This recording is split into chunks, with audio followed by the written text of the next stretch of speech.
We just gonna keep rolling on with this bye week, man. We gonna keep rolling on. Rolling, rolling, 100.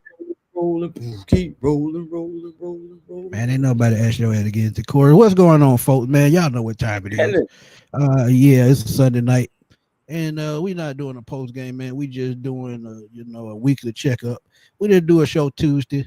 So we say, hey, we'll just wait to the end of the week. Just yeah, see what's going on in the division, see what's going on with the chat. And we gonna let y'all run this one, man. And don't go wild with it, cause you get wild, we gonna get wild with y'all, man. But yeah, my bad. I had to mute the TV. I was watching football. But about yeah, the man. game already. No, it ain't on. I was just watching No, highlights from earlier game. But yeah, what's going on, good people, man? What's up, chat? what's HO, going on? what's up, my guy? Robert Blackman, Vontae Neal, Robert Ponder, Silk, Helen, what's up, my guy? yo, yo, yo. Yeah, man. Yeah, man. Yeah. Shout out That to boy said, everybody. "Get you some." Had to come in here, check the temperature as we normally do. It's just see how y'all feeling about today. Of course, we thought we was going to get just a little bit of help today, Smitty. But of course, being a Falcon fan, it just goes that way sometimes, man. And Hey, everybody in the man. South, decided they wanted to win today. They want to help the old Falcons out, huh? It's all good. Hey, man. It's all for good competition, man. Actually, I really don't give a you know what. Because I feel like the Falcons got to make their own way, man. Because, look, if the division getting better, that means you got to step your game up. And that goes for coaching, players, and everybody. But yeah, man, y'all come on in. If y'all can, man, if y'all on Facebook or Twitter, go ahead and share the show, man. We appreciate it. But the Falcons off this week, going into the next Monday night against the Bills, who are about to come on and play the Patriots. So we're gonna Man, get into this a little bit more Tuesday, a little bit get into this game a little bit more Tuesday. But the first 4 games of the season, we can't say halfway because it's on a quarter way. But in the mm-hmm. chat, man, how do y'all feel about the Falcons First so far, quarter. man? How do y'all feel about the Falcons so far? And that's offense, defense, special teams, coaching, whatever y'all can come up with. How do y'all feel after game 4 going into game 5 against the Bills in week 6? That's all we Yep. need to know. And And why they we know doing that? You said what right. now? And while y'all doing that, we'll just feed off of y'all. That's gonna be the chat for the night. But I got But some. go ahead. No, I'm Go about to ahead. say, yeah, I got some player stats and everything. We have Michael Penix Jr. with 918 passing yards, 3 passing touchdowns. Bijan Robinson, 314 rushing yards. Tyler Algier, 2 rushing touchdowns. Receiving yards, 270 receiving yards for Bijan Robinson. As far as receiving touchdowns, we got Kyle Pitts with 1. We have Drake London. Also, we got Parker Romo, who has 26 points so far. Jamal Agnew has 126 kick return yards, 29 punt return, interceptions. Leading the way, of course, is Xavier Watts with 2. Jesse Bates, 24 tackles, leading in tackles, 2.5 sacks. Zach Harrison, and of course, all-purpose 584. That belongs to Bijan Robinson. And passing yards, 226 per game. That's 11 overall right now. And rushing yards Hey, is Joe, what's up, my guy? Go ahead. rushing My yards bad. was 7th with 136 and a half. As many kicking points, we have 34. Kick return average is 20.8. Punt return 5.8. Points allowed 86 for the Atlanta Falcons. Right now we are 10th overall on third down with 41.8%. That's a As far blessing. yes. Total yards per game, giving up 362 turnovers. We are 11th, tied for 11th right now. And last is kickoff touchbacks. I mean, 15%, but we already know special teams need work anyway, regardless. Right. But Robert said we're a 500 team, man. I absolutely agree with that. And I'm Indeed. actually satisfied with that. But I feel like we should be 3-1. But Absolutely. everything happened for a reason. I get it. And Lisa said we got to start stacking wins. Absolutely. Because the Absolutely. division won today, And even the Carolina Panthers and the New Orleans Saints won today, and the Saints Yes. and the Panthers came back. So Yeah. yeah, this division is far from over, man. As I tell y'all, division games are the hardest, no matter how bad the team may look. We found that out last year. Went to New Orleans, they lost 7 straight. Guess what? They beat us. They beat us. So And you then you you have got the you got to Panthers take that with this a year. grain of salt. Yeah, go ahead, go ahead. No, I'm just saying that you have the Panthers this year, just they go ahead and just smack us. But luckily, we was able to bounce back. We didn't start going into a downward spiral. Then on top of that, we didn't have a quarterback whose shoulder was out of whack as well. So like it's just I'm glad we was able to bounce back. Now we just got to move forward. We got to start stacking wins, just like Miss Lisa said, because this division is far from over. And I'm gonna keep it real with y'all. I'm gonna keep it really real. It pains me to say it, but I gotta keep it real. The Tampa Bay Buccaneers are a very good team. They are, man. But And what did I tell you a little while ago though? they find ways to win. What did I tell you earlier? You gonna see them in the Super Bowl conversation. And I'm not putting the Falcons down. I'm just Yeah, being real because I see what type of talent they have. They have resilience and they have a quarterback with energy that energizes this team. And the Bucks just who they are, man. They got a 35-year-old linebacker that won them the game today. So if you got a you got a way to win a football game, no matter how you do it. I mean, hey, that's all you need. Because at the end of the day, it's about confidence and finding ways to win. Because every game is not going to be pretty. Because Seattle should have never lost that game, but guess what? The Bucks caused pressure, forced a turnover, forced Sam Darnold to make a bad throw. He actually hit out the Buccaneers player helmet and went into Levante David arm, but still, I mean, right. it wasn't, it came off pressure. But Craig, I agree.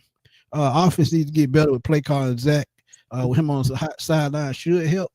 But we'll see how that turns out. Because I'm telling y'all, if Zach Robinson can get it together and do what we see him do with the last 3 games, and just stay consistent, the Falcons it could be the sky's the limit. Because on defense, we only giving up 224 yards a game. That's second in the league. So if that continues to stay around that number, probably 5 to 10 range as far as yards, oh man, look, the Falcons will easily win football games. So all we need to do is just stay consistent. Yeah, we definitely have to stay consistent, man. I'm moving forward as far as like just with the Buffalo Bills, and of course we're gonna have our preview show on Tuesday. But the thing for me, man, with the Bills, I just really believe that they can be beaten, and you never know what happened tonight. But at the same time, I think that we can take the Bills down. We have to execute. This team has not been able to keep anybody under 100 yards yet. We'll see what happens tonight, but as of yet, this team is the team to run on, and I think we like to run. Am I correct? So I'm really looking at that. I know you still got to go out there and play the game, but this is one game where you definitely can't abandon the run at all moving forward. I think. But Absolutely, 200%. yeah, man, it's wild. Yeah, and as I've been telling y'all, if they lean on the running game like they're supposed to, and chew up clock and let both of these backs go to work, I feel like the Falcons, man, you take that pressure off Michael Penix's shoulders, and you see them do it the last game. They took the pressure off his shoulder, they ran the football, and they was effective. So why not stick to that game plan? And yeah, I know people are going to say, but they looking at film, they know it. They pretty much know what we're going to do. But if they can't stop it, no matter what they see coming, I and mean, you can always switch that up. Go ahead. my thing is you can know what we're gonna do all day long. You still got to go out there and do your job to try to stop it. If you can't stop what we're doing, then that's just gonna be the reason. Because at the end of the day, this team is still built to run the ball. We have two dominant guys that do two different things well, but they can come together and they can take down any defense. We've seen it. Like I said, man, these guys, the best team that these guys have played, the Buffalo Bills. I know they've had a couple of division matchups, but it's still been like the best team that they played is the Ravens, and they ran all the ball all over them. It's just the Ravens just lost the game. But I'm And the telling you, I'm Ravens not are in saying that shape. we're the Ravens. Yeah, I'm not saying that we're the Ravens or anything, but I'm just saying as far as our run game, I feel like our run game is right up there with anybody. the Lions, Yeah, the Ravens, whoever. When we are executing properly and giving our guys the ball, who really better than us? You know, or who? not too many. That's what I'm saying. You can't say many. You got to at least put them in the top 3. Definitely no Yeah, more than the top 5. So it's like, eight two. I agree. Next 2 games got to be had. Talk about Buffalo. You talk about San Francisco. Then you talk about Indy. Oh yep. yeah. 2 of those games got to be had. And like I said, before the game, well, after the game last week, I can see another 6-3 start. But if we do get another 6-3 start, I got a feeling we're on a better path this year, mainly because we just have more talent on defense, and we did more with less last year. So if we doing more with less last year, why should we be saying, we gonna, fall off a cliff again? I don't think that happens 2 years in a row. And the major upgrade, of course, is on the defensive end from the defensive coordinator. We talked about Jeff Ulbrich. And that's another thing, man. We got to give shots out to really just that defensive staff. Jeff Ulbrich, definitely Nate Ollie, also, even Jerry Gray, because all those guys have been playing major parts on that defense in order for these guys to still be able to keep everything together. Even with the absence of AJ Terrell, you still been able to have at least some competent, some cornerback play. That goes to Jerry Gray, I believe.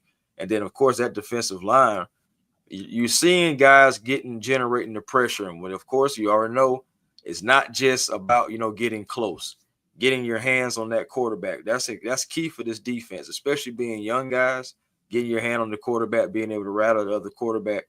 I believe that is always going to be a good omen for them. Okay, the game don't start it here now, too. Yeah.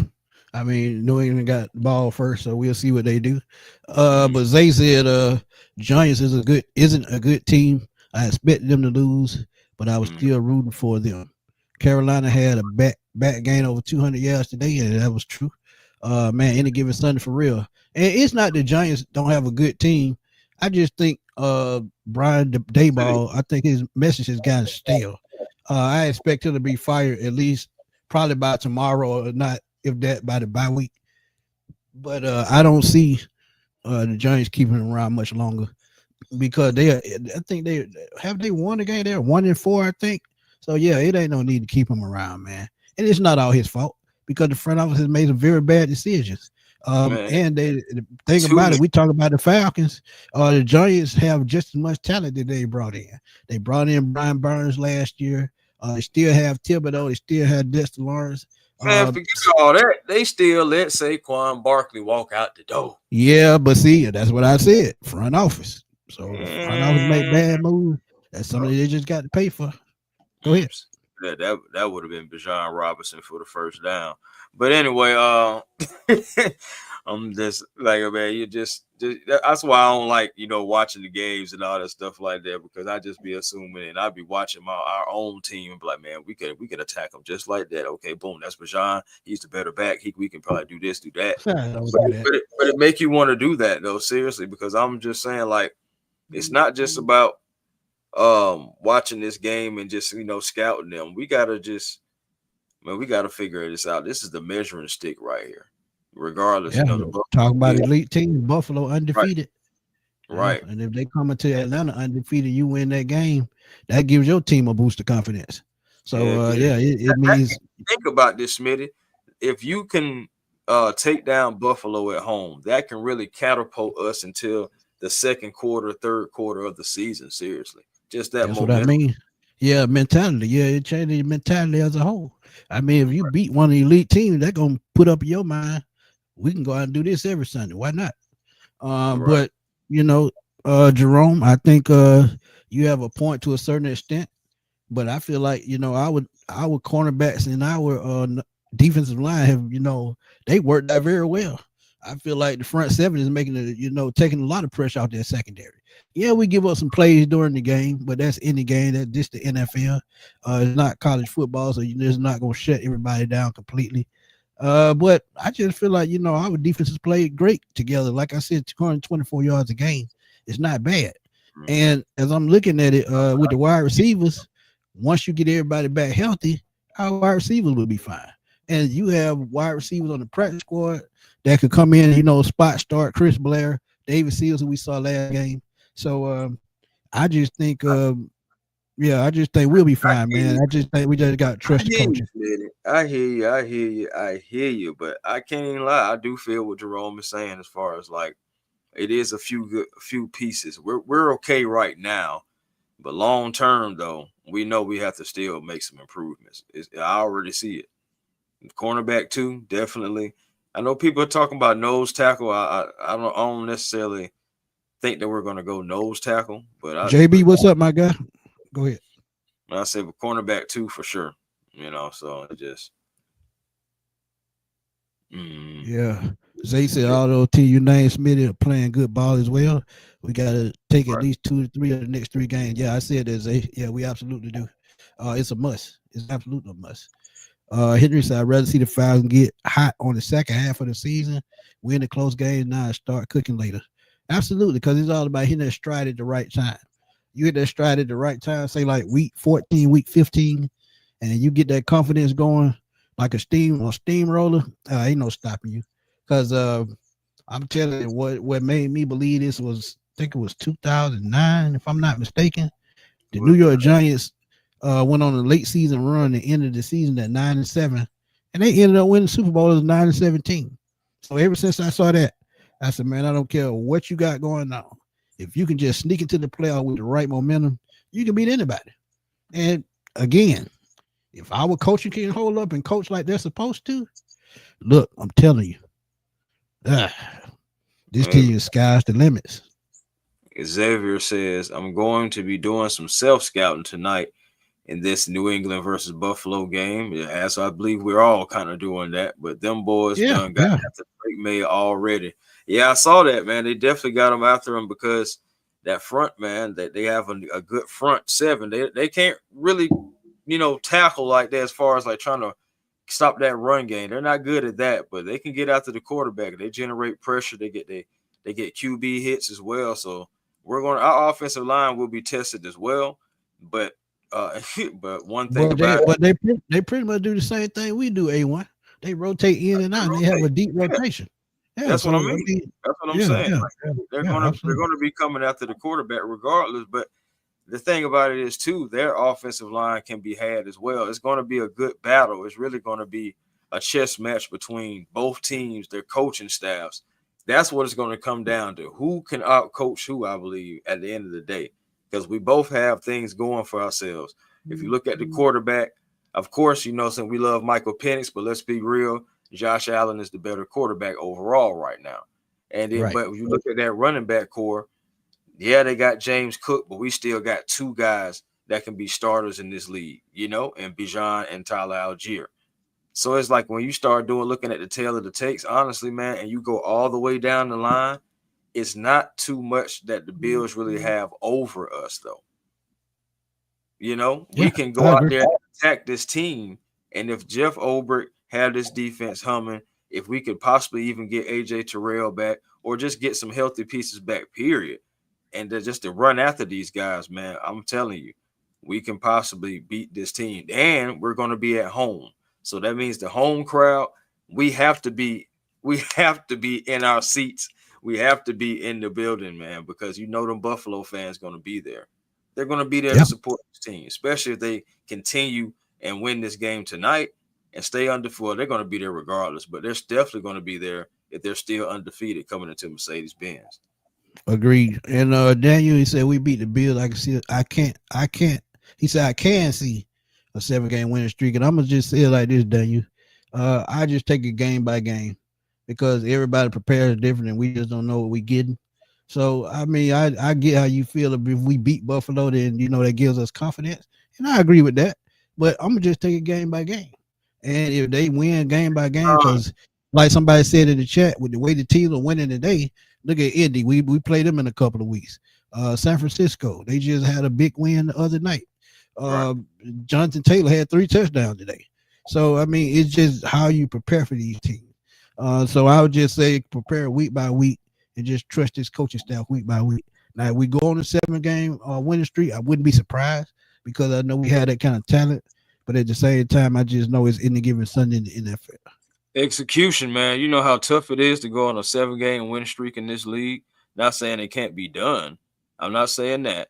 All I'm saying is, as far as any given Sunday, week after week, I just want to take it game by game. I do love the optimism, but it's just like game by game. Only thing I'm focusing on is this team that's in these white jerseys right now, with the Right. silver trim. So it's just like Right. just game by game. But I do feel Shane, what's up, my guy, man? It's been a while, man. Hope you're doing well, man. I haven't seen you in a good little while, man. It's one of my day ones right there, man. I remember. Carl said Falcons match up good with Buffalo. Absolutely. Yeah, Absolutely. that's what I'm saying. When you go down the rosters and you just look at position, they don't have that much over us. I mean, the quarterback? But outside of that, man, just like I'm not really afraid of them at all. We just got to execute on our end. We got to get after Josh Allen. Okay, I'm seeing that the Patriots are trying to get after him. They already are drawing penalties and stuff on Buffalo's offensive line. So we're gonna have to do our jobs all the way around. And if y'all must know, before you go on, Chris, they must know that Baltimore beat themselves that first game. Baltimore had that game won. Derrick Henry fumbled the ball. It just changed the trajectory of the whole game. And speaking of fumble, Josh Allen just fumbled as well. But go ahead, Chris. Yeah, but man, like you just said, the Ravens beat themselves. Then they played with the Dolphins. They also played the Aints. But man, you look at it, and you go back and even look at that Aints game too, bro. The Aints played the Buffalo Bills so close, and it was on the road. Think about this. The Aints was in Buffalo, right? So it's all about confidence. That's what I'm saying. But my point is, you mean to tell me we can't replicate that? Oh yeah, absolutely. That's what I'm saying, and that's why I feel so comfortable and confident. Should I say not comfortable, but I'm confident because in this team, because I believe if we execute, we can keep Josh Allen on the sideline. In Buffalo is not invincible. You just seen, like you said, they fumbled. Patriots onto it. If we can cause some turnovers, it's going to go down for us in a good way. And of course, it really is, man. But what else are you guys thinking about though, as far as saying the chat, guys? What else you guys are you? I give them one. Okay, give them one. Y'all give me y'all thoughts on Michael Penix, the first 4 games of the year. Just honest opinion. You can be critical, you can be biased. It don't matter, because I'm gonna just tell y'all how I feel about it. I feel like he's done. Well, I feel like he's done okay, but there's room for improvement as far as reading coverages, as far as checkdowns, as far as going through progression. He still has ways to go. So I feel like he's done above average job, and I feel like if he keeps growing, he'll be okay by the time the season is over. No, I feel that. My thoughts about Michael Penix Jr. I feel like honestly, just the offensive coordinator has to continue to put him in the best situations.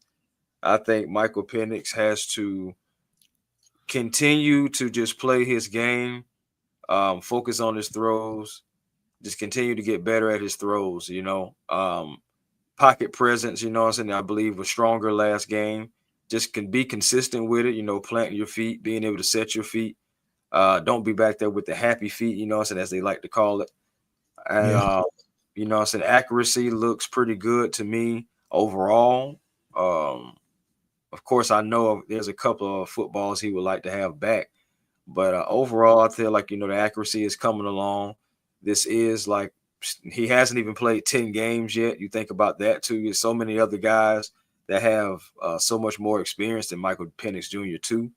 So he is building. He's still creating his way and finding his way. So I feel like we can't be too critical on him. I feel like that's unfair. He is still coming along. And that's what it boils down to. He is a guy who is essentially a second-year guy who is essentially in his rookie season, full-time starter now, going to be seeing defense after defense, week after week. So he's going to continue to grow. Think about it. It's going to be some things that he's going to see in week 16 that he's going to be like, oh, I remember this from week 3. Oh, I remember this from week 7. or just there things going to, even though people are going to have film on him, he's going to have film on other teams as well.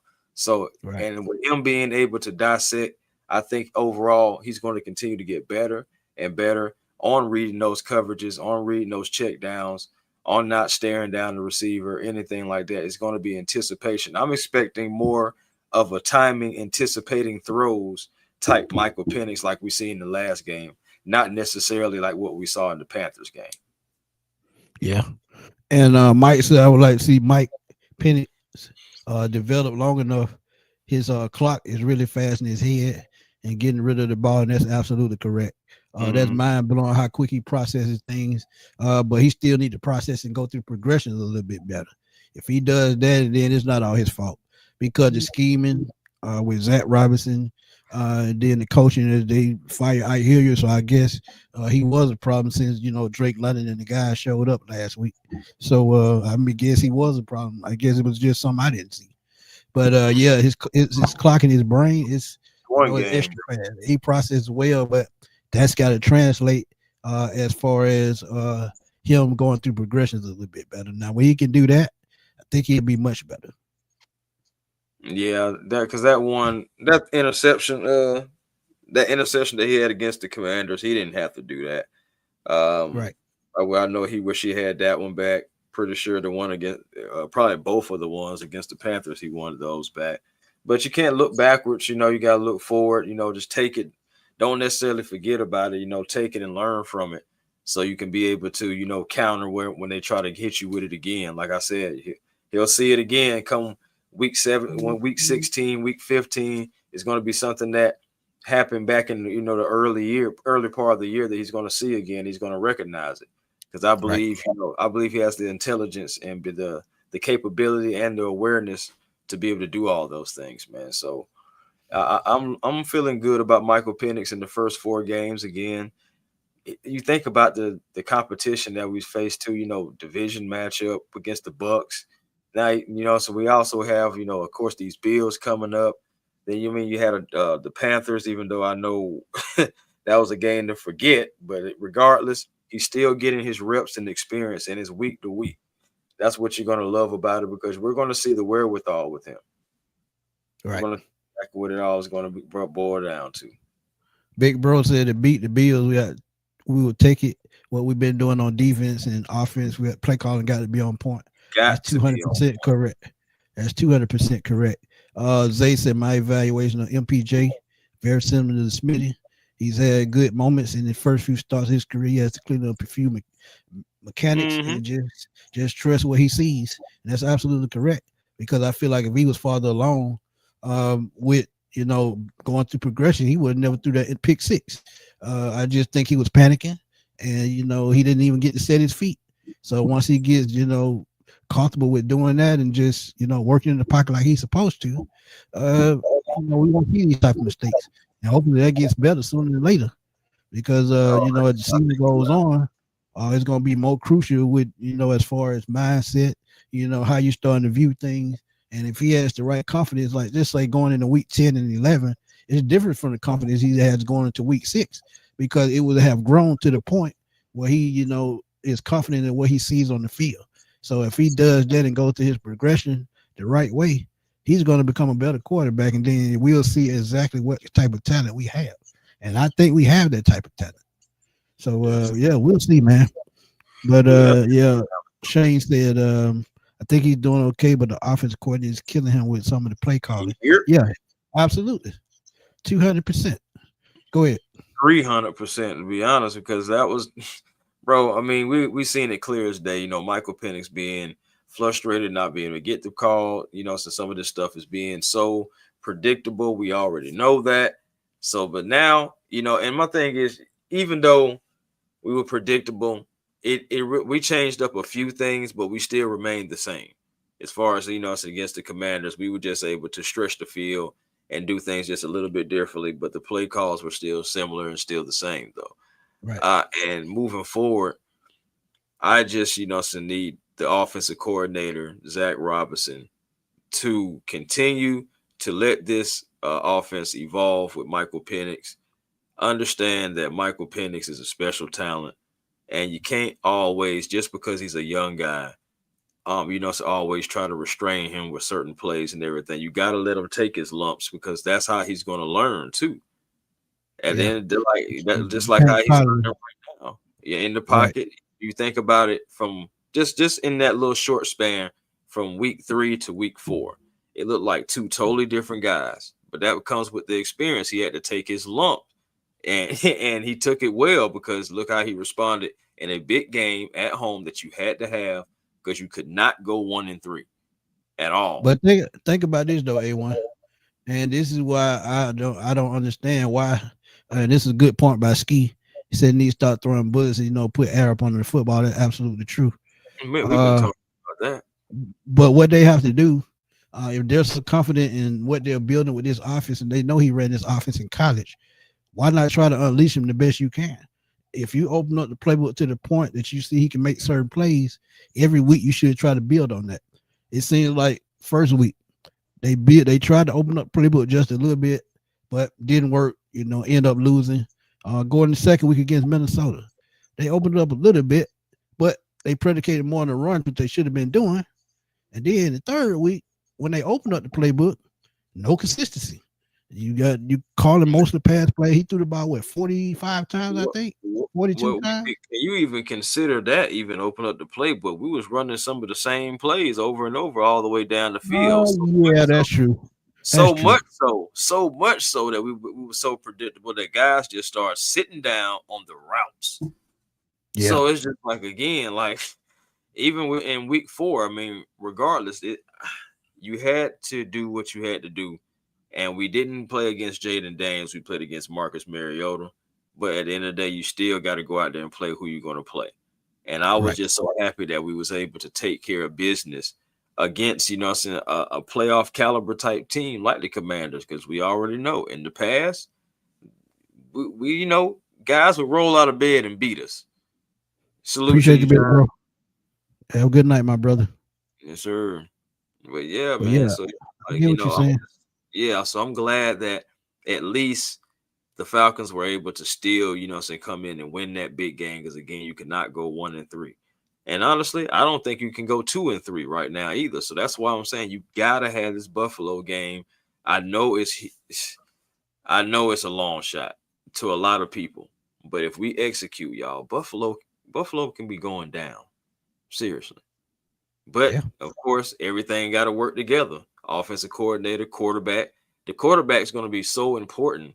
The quarterback position is going to be so important moving forward for the Atlanta Falcons, because we go as far as Michael Penix can take us.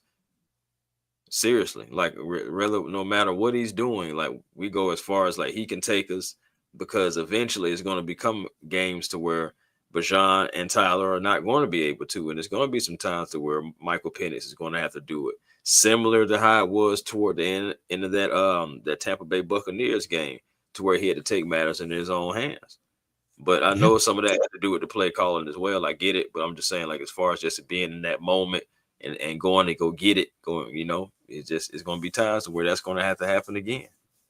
Is he going to be mature enough to be able to make the throw, to be able to have air under the throw instead of bullet passing it, to be able to make the right decisions, to be able to read, to do the progressions, stand in the pocket, even though the pressure and the pocket is collapsing? Will he be able to do all these things? Those are the things we're going to be waiting to see. I believe in him, but again, of course, you still got to go play the game. Now, another question. This offense as well. I'm going to stay on offense one more time. Bijan, offensive player of the month. Mm-hmm. I think he had 500 or something. 584 already from scrimmage. So should the Falcons lean more on Bijan and trust him, or should they just lean more on the running game, period? Because let's be real. 2 out of the 4 games, Tyler has played really well when they leaned on the run. Should this be a formula going forward? Because like Daniel said, we need to keep it smash mouth, run it, get the defensive line tired. When we have 2 madmen blocked back there, our O-line is better when we run, and that's absolutely true, Daniel. I've been saying that for God knows how long. When you run the ball effectively and it opens up everything, it opens up the play action, it opens up the no huddle, anything that you could think of. But the thing is, can they do it outside of the pistol? That is the key question. Because even though I know they can run out of the pistol, if they start put him on the center and getting Bijan closer to the line of scrimmage, I feel like those run lane, he'll hit those run lane just a little bit faster, and we can see a lot more big runs. But do y'all think they just lean on the run game a little bit more the I rest of mean, the season? I think they absolutely should. I think they're going to lean on the run game more often because, again, it's going to not only open up everything that you want to run for the passing game, it's going to, of course, take pressure off of your young quarterback. It's going to allow him to come on as he at his own pace, if you will. And you have those guys. I think you should lean on the run game, period. Not necessarily just Bijan. I know Bijan is going to get used regardless anyway, but you can't forget about Tyler Algier. You think about the two games that we have won. Tyler Algier has been productive in both. And, and just the run game period has been productive in both of the games that we've won.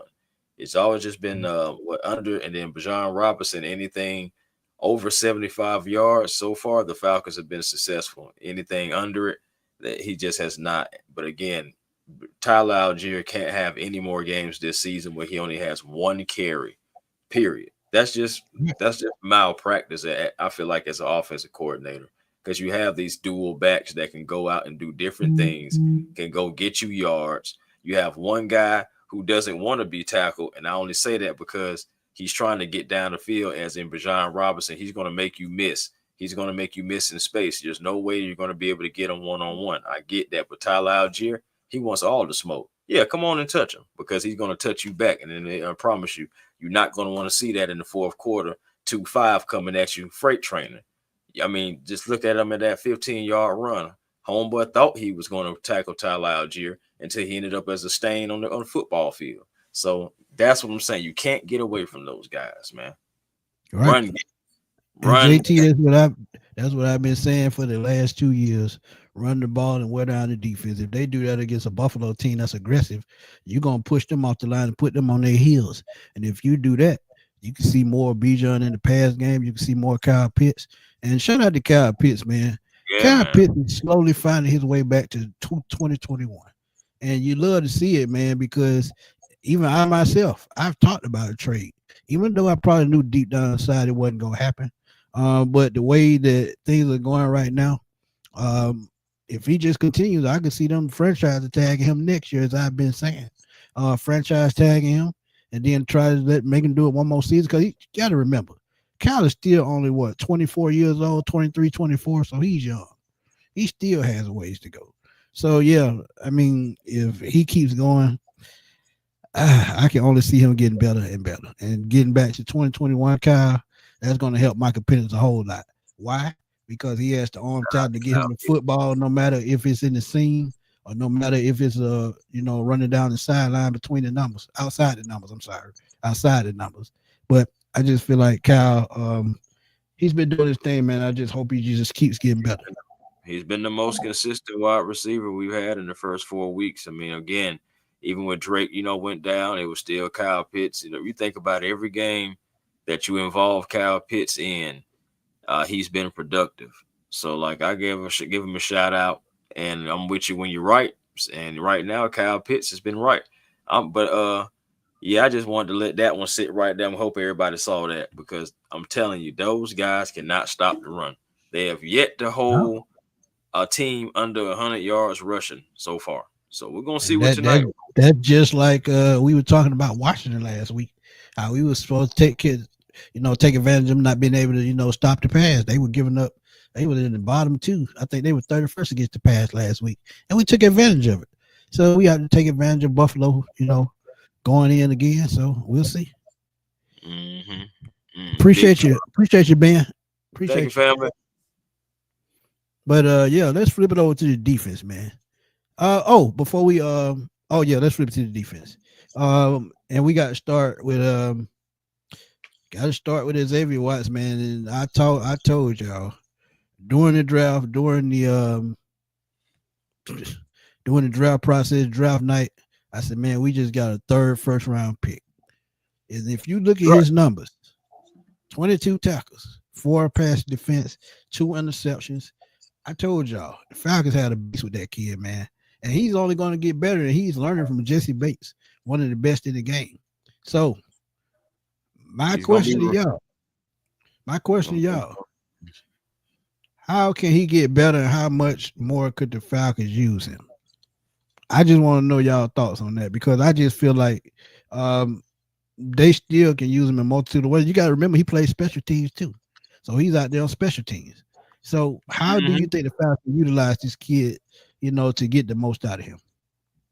Oh man, I think eventually, depending on what happens, since you have DeMarco Hellams back there, you possibly could see maybe a formation where Hellams is out there, and maybe you have Watts blitzing as a blitzing safety. Maybe you see something like that where he starts blitzing. I mean, he has the capability, I believe. I think he's just a all around athlete. So it wouldn't surprise me, a guy that's played multiple positions. I wouldn't be surprised if, hey man, he may start, seeing him on the blitz. That's what I would love to see, man. You see Yeah. it for Billy Bowman in a couple of games, but I would like to see Xavier Watt do more blitzing, man, because I feel like if you have a lot more 3 safety looks on defense and you can use him as a blitzer, by him being a former linebacker, he knows how to take the right angle. He knows how to read the quarterback's eyes going at the quarterback, because guess what? If he gets close to the quarterback, he jumps, tips the pass. Hey, we talking turnover. So he has a high may take it right out there. You never know. He has a high IQ, and I would love to see him take advantage of that. But Jaden, prayers up to you, man. I'm glad to see your mom doing better, man. I'm glad she recovering, man, and God bless her, man. Hope she recovers fully and very soon. Yes, sir. Prayers up. Yeah, he did. He missed a while. He missed that pass, but it was a little bit. It was a little bit underthrown. I'm gonna get rid of it. It was I look at that pass as I feel like Drake May was just trying to make sure he got it around the defender, and it kind of caused like an errant throw. But you already know, if you ask Diggs, he say, I should have had that because it hit me in the hands. So you already know how that goes too. Yeah, Helms can't cover, but at the same time, if you getting pressure on the quarterback, I feel like you don't have to put as much, into covering. I feel like if you just keep him in front of you, you'll be fine. Yeah, and I agree with that. Definitely understand. That's why I say, like, maybe depending on what happens, man, if you want to have Helms out there and you want to send him on the blitz and Watts on the blitz, maybe you could do that. Again, you are taking that risk, of course, but it's not. I still feel like it's still worth a try. Worth a shot, just to see what you're able to do on defense. You can start doing some things, man. We got some athletes out here. My goodness, Kincaid. I got a crazy question, and I know we know the answer to this. But what's been going on with Divine Diablo and the way Caden Ellis, how they've been using him inside and outside? Is there a spot for Troy Anderson to come back to, or he just strictly special? I think you got a special team him. I think you have to special team him just to ramp him up before you can even talk about taking anybody's job or even competing for it. The man hasn't been playing football. You have special teams. If you're going to bring him on the team and put him on the 53, the best place for him to start out is special teams. Because think about it. If something happens on special teams and he can't stay healthy during that, then there's definitely no point in putting him on the field for a defensive scheme. The special teams to see what's going on first. Mike said, how do you see Jesse in this defensive scheme we're playing? It is the scheme we're playing. Seems like Watt and Jesse have traded places. And the reason why it may seem like that, Mike, I just think they just going to attack the rookie more. That's all it is. When you have a young guy like that, and they're not going to show you that they're scared of him. They're going to keep attacking till he showed them that he just stop them, and that's what he's been doing. So, as we go along in the season, they're going to stop attacking him and try to go back to Jesse's side. And what they're going to do then, they're going to probably throw the ball, in front of those two guys, because if they throw it over right into those guys or try to throw it over those guys while they're helping over the top, they might get intercepted. So this is a good thing. So if you keep throwing at him, he keeps growing and keeps learning. That's a good thing. You just got to roll with it, man. So it's a good thing. And they trade places to a certain extent, but you got to remember, Jesse is teaching Xavier everything he knows. Because I'm telling y'all, don't be surprised Jesse Bates last year in Atlanta is next year. Because if Mm, they, hey, look, if they get Xavier Watts where he needs to be, he takes over for Jesse. Guess what? They go out and find another safety in the draft to play on the side of him, or who knows? They could get a veteran free agent that could come in and play alongside him at a cheaper price. So we'll just see how it turns out. But it's just basically they're just attacking the young guy. But that's going to change. Yeah, and just even to this comment, well, where did it just go? Oh, okay, here we go. Yeah, Okay. and then so what Ski was saying, people writing off Jalen Walker, but Jalen is doing better than JPJ. Honestly, I feel like that's to be expected. I mean, well, let me take that back. Not expected, but by the masses. But honestly, for me, Jalen Walker is the more complete player. He can do more things. And Absolutely. 200%. that's why like it was such a hassle in that war room for the Falcons. They like, man, who should we take? Jalen Walker is still there, but they ultimately still end up going with Walker because he is overall the better player, I think, because he can do He's the more better things. athlete. He's more versatile. Yes, JPJ, he goes straight after the quarterback. You're not dropping JPJ in coverage. You're not telling him to be the spy. You're not going to tell him to kick out to the flat. But Jalen Walker, you can tell him to do all three of those things and still go after the quarterback. So And yes, see, you know, I agree with that too, 100%. And see, this is why I try to tell y'all, when you try to measure JPJ and you try to measure Jalen Walker, you got to measure them different. And just like A1 said, it goes back to what I said earlier. JPJ is the one that's going to have the most sacks. Jalen Walker is the one that's going to make the most plays. Why? Because just like somebody said in the chat, and I read it, you're going to use him as a spy, you're going to use him as an edge, or you're going to use him as a middle linebacker in coverage against one of these versatile tight ends. So when you have a player like that, you can probably expect more tackles, but you can't expect more sacks. You can probably expect more forced fumbles or more passive defense, but you're not going to expect more sacks because sacks are going at the quarterback, and sometimes he's going to be, coming away from the quarterback, and that's just the way it's going to be. And they drafted him to be versatile like that. And as I told y'all, we got these mobile quarterbacks. Monday night is going to be the perfect example. And I'm looking at New England right now. They got somebody spying Josh Allen. I don't know.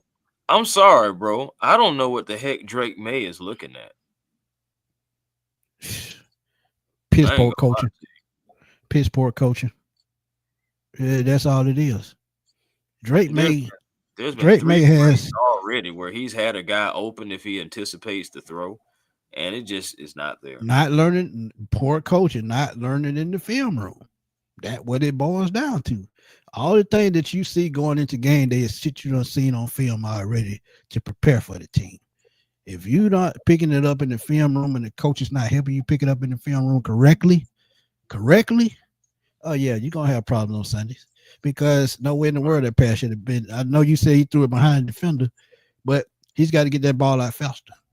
Oh yeah, of course, the mental clock, but my thing is, bro, looking at the game, I'm telling you, all these things that we're seeing Drake May do, Michael Penix can do. Like as far as like he can get the ball out quick.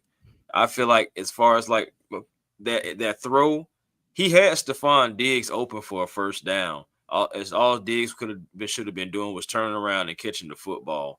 But then next thing you know, he rolling out and trying to extend the play, and then don't get nothing. I'm just like, bro, you had the man already. You had him already. It just, again, Michael Penix, I believe, is going, man, he should be watching this game himself and just looking like, oh, I could have had him. Boom, that's Drake. Boom, that's Ray Ray. Boom, that's KP. Yeah, but the thing with that, though, they're going to prepare totally different. Of course, they have to. Because, he has a stronger arm. He can use his legs. He's a little bit faster than Drake May. Well, not a little bit. Yeah, he's a lot faster than Drake May. So it's like they got to prepare for a mobile quarterback who to a lot is immobile because he really doesn't like to use his legs, but he can if he needs to. But Ski said nobody believed me when I said JB3 will be a free agent. I really want to let Drake London go. He really isn't a wide receiver one, just our wide receiver one. And I agree with that because as I told y'all, man, wide receiver come a dime a dozen. If we seen Harry Douglas, no offense to Harry, we seen Harry Douglas get 1,000 yards. We've seen Kendrick Bourne, who went off the other night. He had 1,000-yard season. So wide receiver is position that you can bring somebody in, a rookie, and if they're willing enough to learn, get coached the right way, they can put up 1,000 yards. Because guess what? Guess what? Just think about this. Patrick Mahomes had Tyreek Hill the first 5 years of his career. And Tyreek went to Miami. Well, I think 5 or 6 years, but the last 2 years he's been in Miami.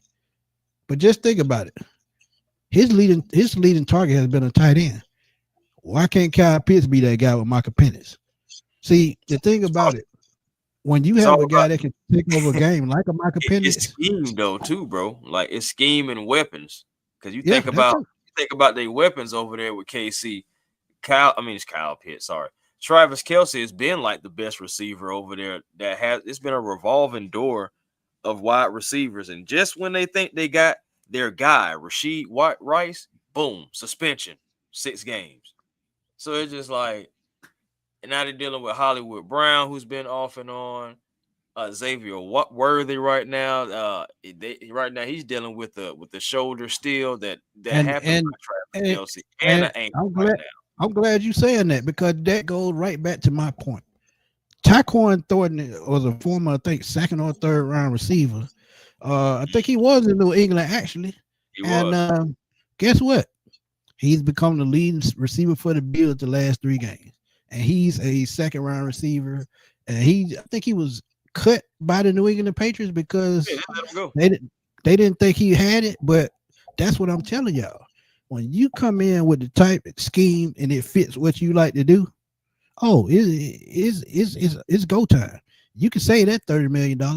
And Tony Wright, I agree. Mike Vrabel is an excellent coach, absolutely. But this goes back to why I would not be looking for AJ Brown. I do not want that drama on my team. See, he's hurting it for himself. He's hurting himself.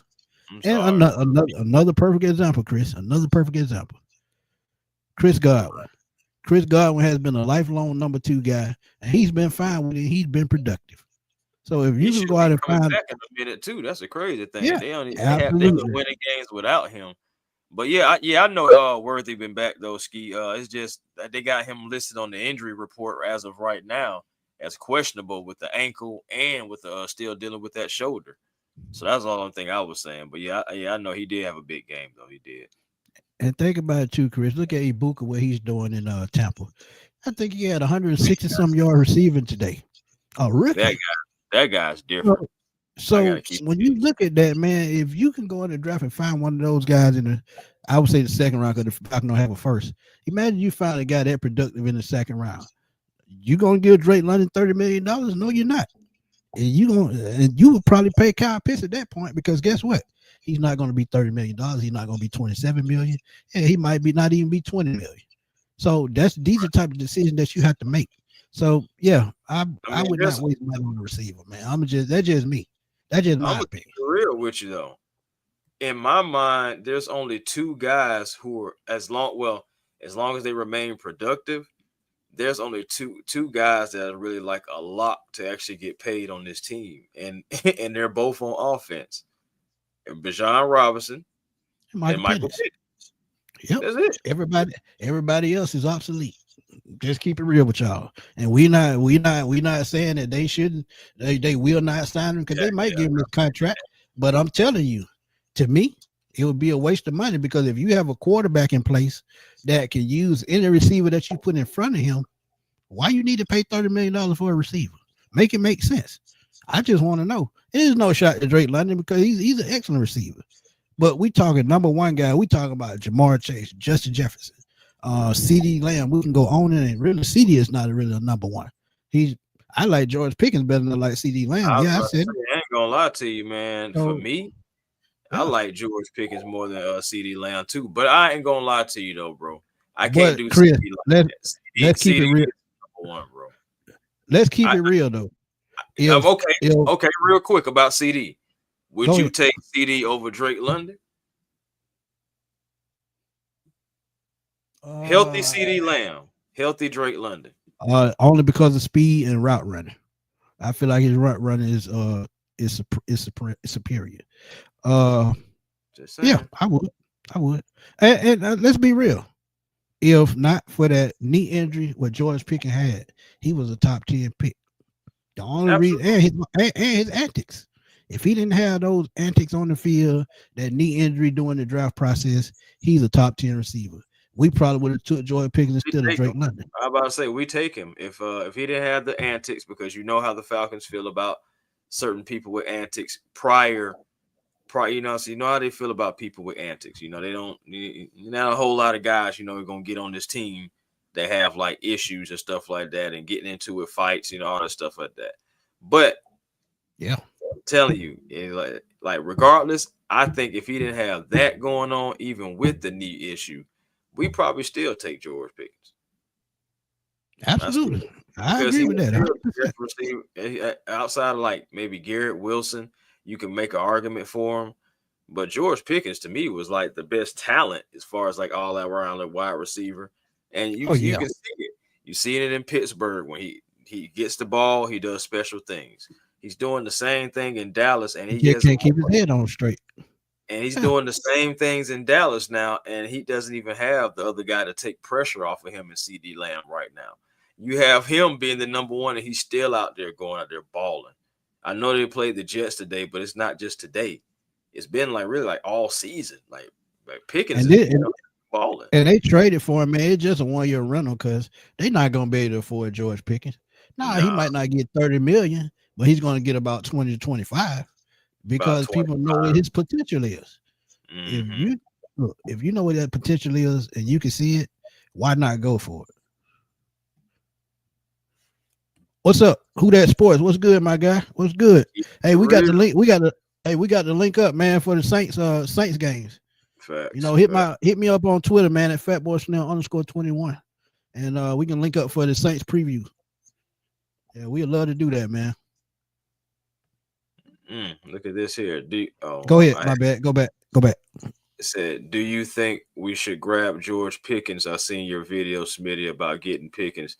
Yeah, Smitty did make an old video about Pickens, man, beforehand. Hey, I'm telling you, honestly, it may be time to fire it back up, but honestly, we'll see, man. We gotta wait until we get to the end of the season. I don't even know if the Falcons even have Pickens or a player like him on their radar. Because again, you can go into like the whole argument started about getting a wide receiver is dime a dozen type. You can draft a guy possibly in the second or third round, you know, so to come in and hey, Chris, you have guys. I will give you a better option, and it's a former Falcon. I will give y'all a better option, and I now get hyped up to do a video on wide receiver. Better option than George Pickens. No, I'm gonna tell you why I feel the way I feel about receivers.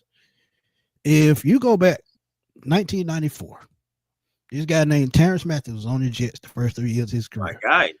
Mainly as he can tell you this, mainly as a return guy. He did get some catches, but he was mainly a special teams guy, returning kicks. When he got to Atlanta his very first season, he had 1,000 yards, he had 100 catches, and he made the Pro Bowl. And he did not cost a lot of money. So this is why I tell y'all, if you go out and find somebody determined to learn, determined to be, you know, successful in this league, you don't need to pay them no $30 million, $25-30 million. They're gonna be who they're gonna be. Yeah, they might get that contract, you know, after the first, 4 or 5 years, but by then, you will know exactly where you stand with them with cap space. Because think about it, if they want too much money after that first contract, guess what? Same thing. Just keep revolving door. Just keep revolving door. So yeah, that's just how I always seen it. Yeah, man. I totally believe in what he's saying. Pickens gonna want top 5 money. Pickens can want what he wants, but I don't think he. Yeah, but the production ain't gonna be there. Let's keep it real. I don't think he's gonna get top 5 money. I think he'll get top 10 money, but top 5, that's a stretch unless teams just want to overpay. Okay, I tell you what, George Pickens would have to have well over 1,000 yards and but I thought he had fumbled, but well over 1,000 yards, and we're talking about what 10 plus touchdowns. It said George Pickens beat what I call an overrated cornerback in Sauce Gardner. Gardner grabs and holds like Tony Baker, and a lot of what he does, he is not as good as people think he is. Right. Gotcha. Yeah, man. Nah, I understand what he's saying, man. Yeah, No Sauce doubt, is man. I hit my man up and I see what he want to do, man. But we definitely can do that, man. Me, you, him, and Chris, and you can find 2 more people, and we can definitely make it a round table. Absolutely, Oh yeah, let's absolutely. do it. We'll have a blast, man. We'll have a blast. Shout out to E-Man, man. I was on a podcast with him the other night. Me, him, Low, and T Will, man. We was just chopping it up and getting it in, man. It was a good podcast, man. Great stuff. Tony Wright said the Falcons have an explosive receiver on their practice squad, Nick Nash. If he gets a chance, we'll ball. And see, that's the thing. That's what I'm saying. And see, that's what I'm saying. If they develop him like they're supposed to develop him, they won't have to worry about paying Drake London all that money. Because guess what? You can use that money to go towards something else. You got to pay Bijan. You got to pay Kyle. You just got to pick and choose. Just like we made that mistake with Julio, Matt, and Deion Jones. We can't make that mistake again. Those 3 players took up an enormous amount of cap space and left us futile in a lot of positions and had us very bad on defense in certain positions. So you can't make that mistake again. And that's the reason why I'm saying this. Yeah, you can pay Kyle Pitts, but if you pay Kyle Pitts, you're going to pay Drake London 25, 30 million too. I just don't see it. Yeah, I still believe even with Nick Nash, we need somebody with that extra gear. Somebody with who really have those fast twitch muscles. Yeah, to run after the catch is the key with a wide receiver. That's what you need. Yeah, I need somebody who is still explosive because I don't think Nick Nash is still the explosive guy that we're looking for. I think he's a more possession guy. Yeah, like I can't say that he's explosive necessarily, but I think we do need like somebody like with that explosiveness to them though. Seriously, like great route running. And have some explosibility, I think that'd be good, man. Regardless, I think we're going into the draft. We're looking for a while, or not just the draft. I think we're going into the offseason, possibly looking at wide receivers anyway. Like even though we do have like some guys, I think we're still going to kick some tires and try to make some phone calls to see who possibly may be available. We'll talk to some agents. And I think we can see that at the trade deadline, Chris. I think we can see that at the trade deadline. It all depends on what our record is, for sure. Right. You know what I'm saying? I don't think that's 100% yet. Still too early. Still only the first quarter. I thought you were saying to get Odell Beckham. Boy, no, he's an Odell Beckham type. Lord have mercy. I was about to say 404. Come on now. Yeah. But yeah, Odell Beckham type. But yeah, the thing about it is, even with Odell, man. Odell had some explosibility to him. He wasn't necessarily like the fastest receiver, but he was explosive. That was crazy. Like if you think about it and look at him, he wasn't necessarily like a Tyreek Hill or shoot, man, who else? Or even a Brian Thomas for Jacksonville right now. But he could get open. He was a good route runner. He had great hands. I still think Jarvis Landry was the better receiver between the two. I think Trevor Lawrence is gonna be the downfall of Brian Thomas because he's not doing that kid no justice, man. Brian Thomas is a baller. I'm telling you, I got him in my fantasy league, man. He ain't done nothing, and that's because of Trevor Lawrence. Brian Thomas before when he was coming out of LSU. Yeah, you did. That kid is talented, but Trevor Lawrence, man. When they drafted him, I was like, ooh, he down there with Trevor. And Trevor, man, I want to pull for him so bad, man. He's a Georgia kid. He had a good, high school and collegiate career, but it just has not been panning out down in Jacksonville overall. Nah, to me, and I'm going to just say it, and I say it as I can. To me, Trevor Lawrence has been a bust. Because, what has he done? When they made the playoffs, he wasn't the reason. It was that defense, it was that run game. It wasn't Trevor Lawrence. Can he really carry a team? I would say no. Doggone. But yeah, man. But Tony Wright, this is my point, man. Tony say you hate to see it, but the bad free agent signing Gray Jerry has done absolutely nothing in Chicago. I watched him. He gets stymied on double teams, and when he's single man, he stopped. When people were mad at me when I said it was time to move on from Grady Jarrett, it was a problem. But like I said, you can't fall in love with players because at the end of the day, it's a business. And when it's a business, you got to do the business type thing and move on because we all know Grady Jarrett wasn't worth 17 million no more. Let's keep it honest. And he didn't want to take a pay cut. They probably pay what about 8 to 9 million, which is fair for a guy that's on the backside of his career. And you saw that knee injury that slowed him up even more. So yeah. Look, I'm just saying, guys. Like I just remember seeing Grady still limping off the field last year, and I was just like, this man is not healthy, and I don't see it getting no better. Then for that price tag, no sir. Like Grady got his money, his 28 guaranteed, regardless. They can't take it from him. I'm just so glad the Falcons aren't the team that gave it to him. I'm so glad because it would have been because that just would have been another bad signing. And think about it. It would have been making us feel similar to how it was with Deion Jones, Matt Ryan, and Julio Jones taking up more than 38% of the cap. Absolutely. Iceman said, you think we bring back Calvin Ridley? Not with that contract. No, not with that contract. Now, don't get me wrong. I would love to have him back. I Richie wouldn't have left. It's just that his mind was not in Atlanta anymore at that point. And I think it had a lot to do with Julio Jones. Julio Jones I wouldn't say training him, but I would say, coaching him up to become the next guy in Atlanta. And Atlanta ruined that by trading Julio, and I don't think he liked that. So I think after they made that move, Arthur kind Smith of checked out. Yeah, and Arthur Smith as well. I've heard stories. Yeah, I've heard stories of players not really caring for Arthur Smith, and I couldn't blame him because egotistical, and I don't care too much about those kinds. Yeah, man. And we seen it. Arthur Smith is who Arthur Smith is, but I do believe that all those things, played a part of Calvin not necessarily being with us and kind of checking out. So did y'all watch that Tampa game? How the rookie stretched the field? Think about him with Penix's arm. Yeah. I mean, I feel you. We'll never get a Buka, but I feel you.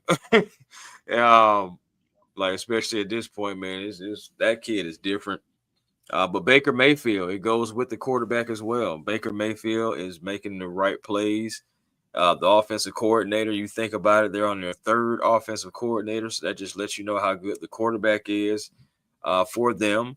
That lets you know also how good the coaching staff is, too. I mean, Todd That also lets you know how bad Cleveland entire organization is. Because Baker Mayfield set the rookie record for touchdown passes, and you still find a way to get rid of him just because he's having a bad season. Find a coach that can coach him and develop him. Try doing that. Until you do that, Cleveland gonna keep having problems. Why? Because they can't keep a consistent coach. The coach they had now, I thought he was okay until he could not coach Deshaun Watson. Deshaun Watson in Houston was a different type animal. He goes to Cleveland after signing that big contract. He put out the pasture. He ain't nothing now. So yeah, it's all about coaching.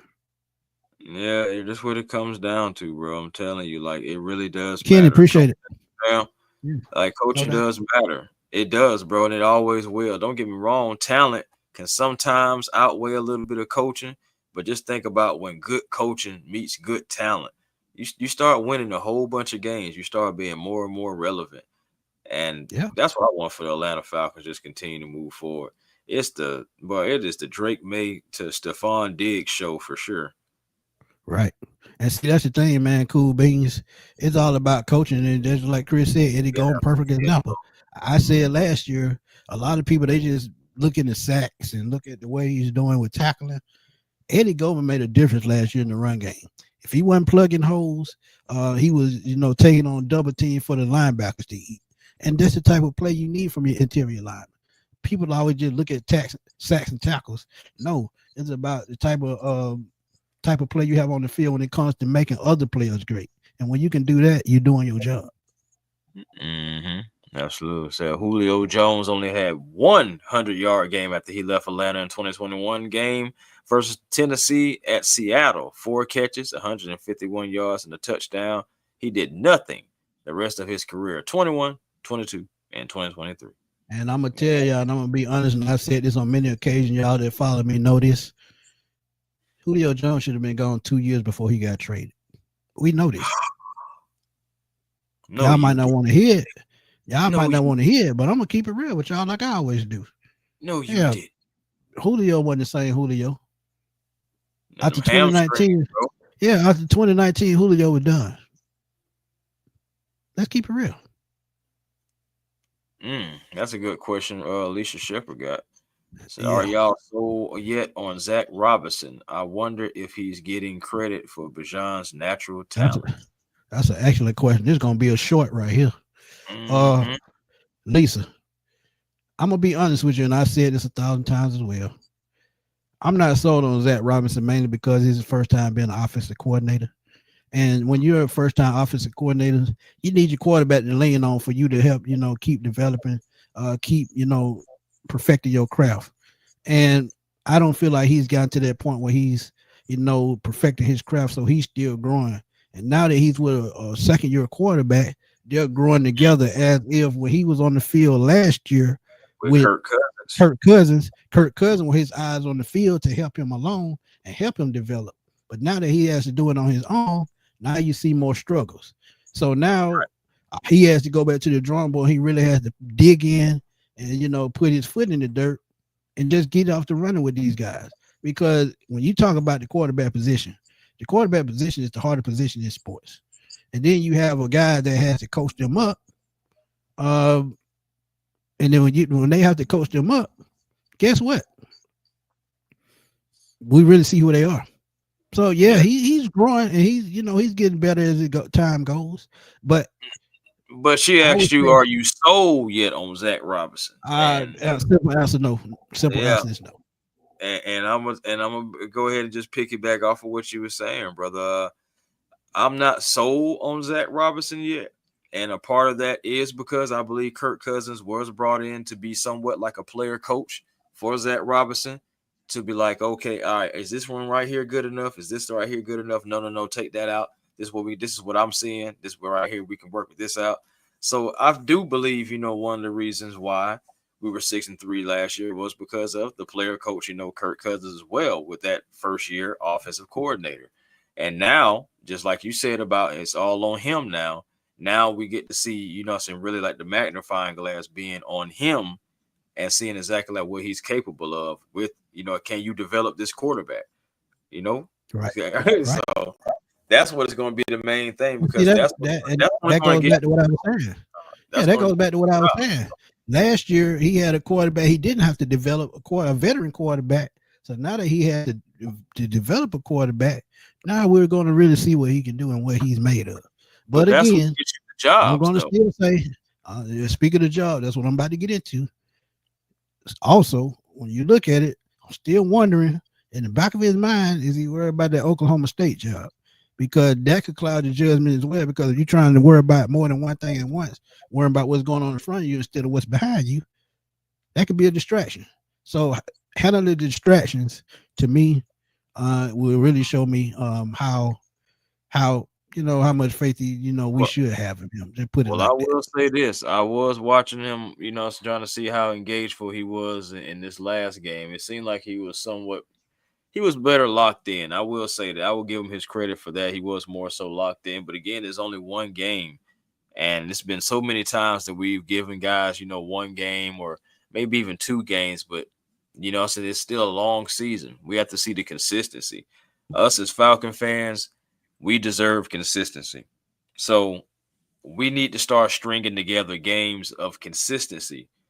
And I'm not talking about in the losing way because we know we've done that. We got to start stringing together wins and just good habits here in Atlanta all the way around, brother. Right. And Ski, get back to me at the end of the season, and then we'll have this discussion. The only reason why I say that, if they can turn over from last year, from having that disappointment in the second half of the season, he learned from his mistakes. They start off to a good start this year. Say like they're 6-3 or 7-4 or somewhere in that range, and they pick it up and make a playoff run. Yeah, he could be that coach of the future because he's let me know he can handle adversity. But if he takes another step back and the same thing that happened in late season collapse, I would say no. And the second part of that question, I agree 100%. I think Terry Fontenot has given him everything he needs to succeed. He's put a great team around him. All they got to do is coach it the right way. So I agree with that. But the sad part is Terry might end up being a casualty of war because of what Raheem did, even though he did not hire Arthur Smith and he did not hire Raheem Morris. That was all on Terry, Arthur Blank, and that other guy, Rich McKay. I think that's his name. It's on them. So I think he might end up getting a raw deal because of that. But I absolutely agree. I would not fire Terry because he's done a great job as a GM, put the team together. So hey, we'll see, brother. I think Terry should stay, but you know how those guilty, you're guilty by association, man. We'll see, because again, there is no long-term contract in place. I do feel like we can't overlook that there is no contract. Right, it's last year of his deal, right? And that's the only thing. We cannot overlook that. So it's just like we'll see. I feel like it's almost like just like you just told Ski, man. Wait and see until the end of the year and see where we end up. Hopefully, But I will say, even though he don't have a long-term deal, I would give him another year just to see what he can do. He has earned that. I think if you sign him again, you at least got to give him 2. Agree. Because even 1 year, I just don't think will make any sense. I think you have to give Terry at least another 2 years, and if you're not a consistent playoff contender at the end of those 2 years, then okay. Then it's time. And that's a great point also too, because those 2 years after those 2 years up, Michael Penix will be due for a contract. Hello. So Tony Wright, go back and watch my video I did earlier. I talked on this and Rodney White spoke on this, and he was absolutely correct. He said after watching Jake Brown today, he threw 3 interceptions. 3 of them. Terrible. And I mean, that situation is going to get no better. And like I said, man, in that video, look at the NFC North this year. They're struggling. Baltimore is down. Cleveland sucks. Pittsburgh is barely making it. Cincinnati still has a chance to win that division if they bring in a veteran quarterback. They're not going to give them. They're not going to give us what we want to have, though, man. And that's a first-round pick. Tony Wright, just Jameis Winston. Jameis. I keep saying it. Famous Jameis. Because Russell not coming here no matter what. I'm telling you. Think about it. When Mike Evans got to Tampa, Jameis Winston was his quarterback. When he had that career year that he had, Jameis Winston was his quarterback. So imagine Jameis Winston with a Jamar Chase or T. Higgins or Mike Gesicki or even Chase Brown who can catch the ball out of the backfield. That team just keeps moving. But I know Chase Brown is not the answer. He's not the answer.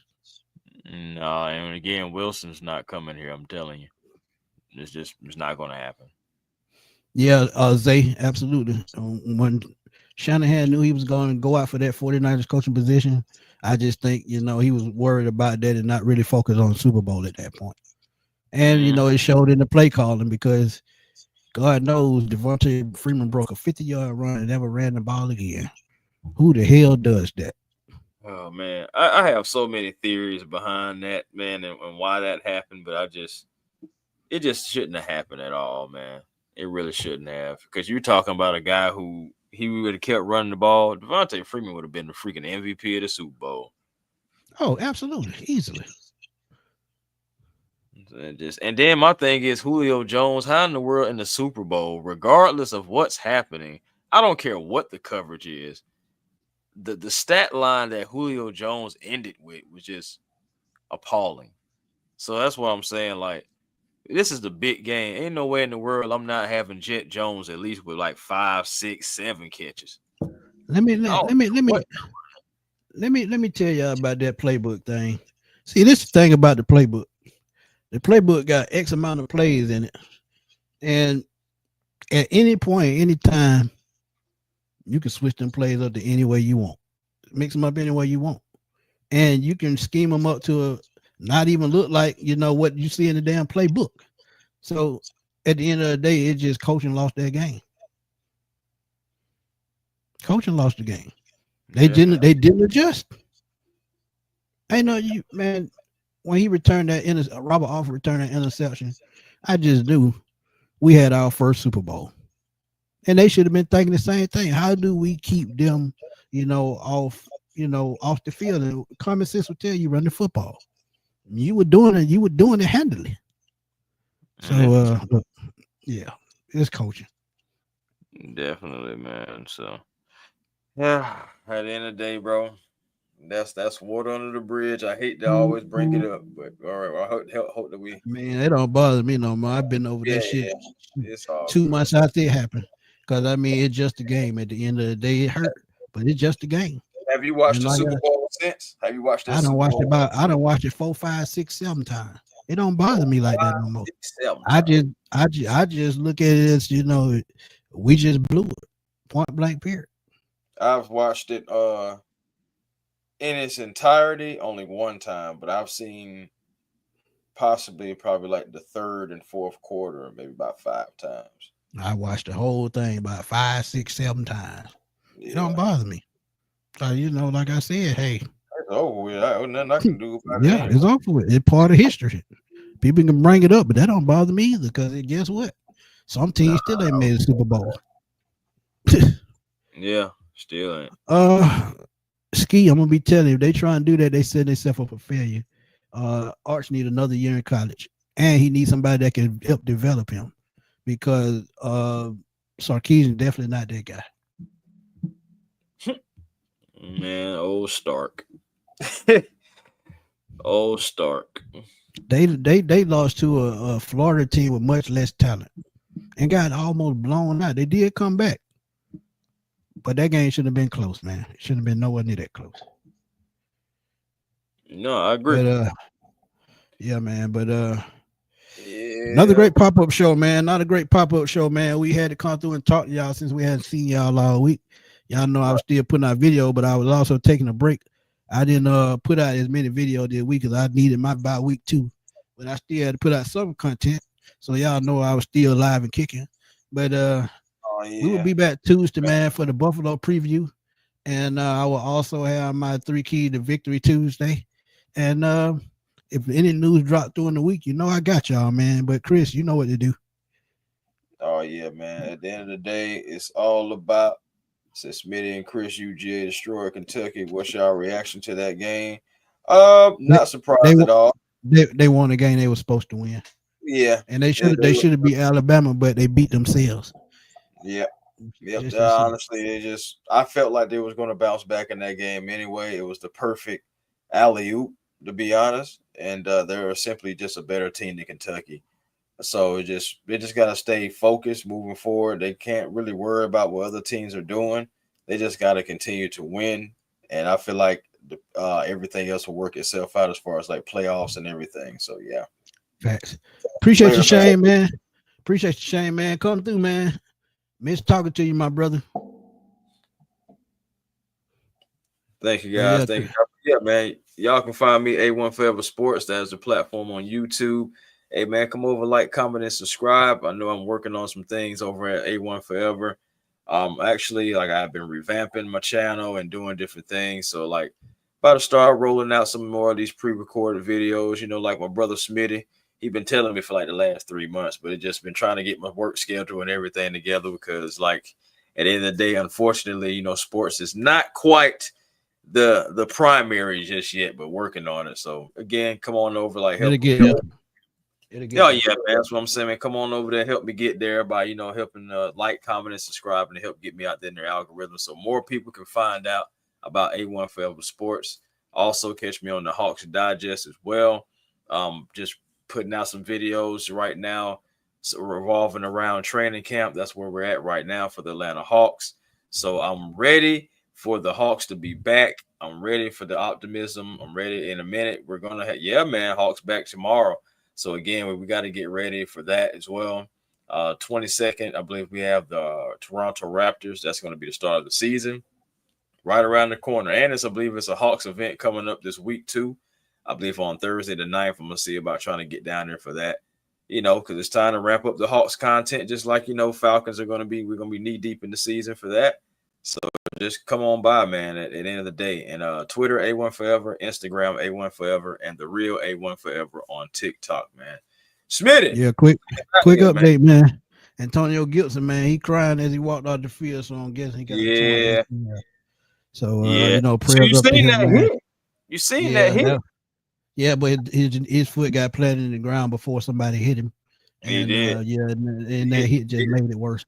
Yep. He But just did. yeah, man, it's just something to see, man. But yeah, man, y'all know where to catch me, Smitty Sports Machine, on YouTube at FatBoySnell_21 on Twitter. Cause y'all know I'll be over there blowing it up. That's how I do it. And again, man, if y'all didn't check out my video earlier about Roddy White's comments on the Falcons getting a call from the Bengals, I absolutely think that should happen sooner rather than later because the Bengals can save their season. But hey, what do I know? I'm just a Falcon fan. But yeah, man, for my boy A1 Forever and me, your boy Smitty Sports Machine, say I'm into this damn game. I was about to say, who are you, sir? But yeah, man, prayers out to Antonio Gibson, man. Prayers for a speedy recovery, full and speedy recovery. But yeah, man, we'll see them Buffalo Bills on Monday night, and we'll see y'all Tuesday. Tuesday at 8 p.m. for our preview show. And we'll see you then, man. We're gonna holler. Peace. Peace.